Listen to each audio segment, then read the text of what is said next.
Europe is present every year at Cannes, and it was Thierry Breton, the European Commissioner for the Internal Market, who came to the Palais des Festivals to present the results of the Commission's action and to unveil its media outlook.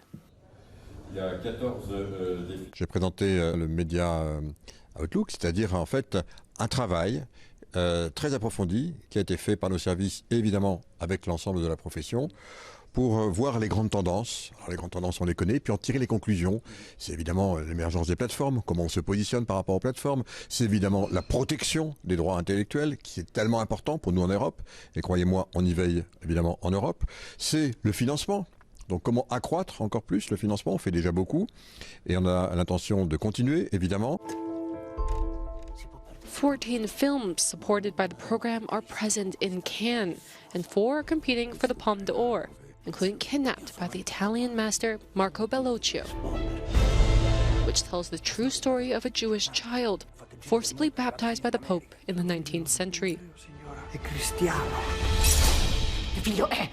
Nous sommes un État de droit, nous avons des valeurs, nous les partageons, c'est notre bien commun en Europe. Et c'est vrai que dans ce contexte, les industries du monde audiovisuel, au sens large, jouent un rôle absolument essentiel en Europe.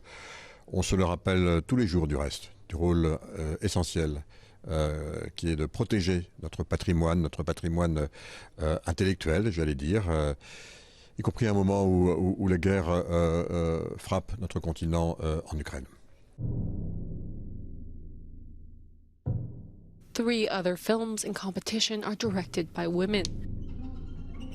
4 Daughters, Club Zero, and La Chimera, a story of archaeology, secrets, and the Etruscan antiquities theft.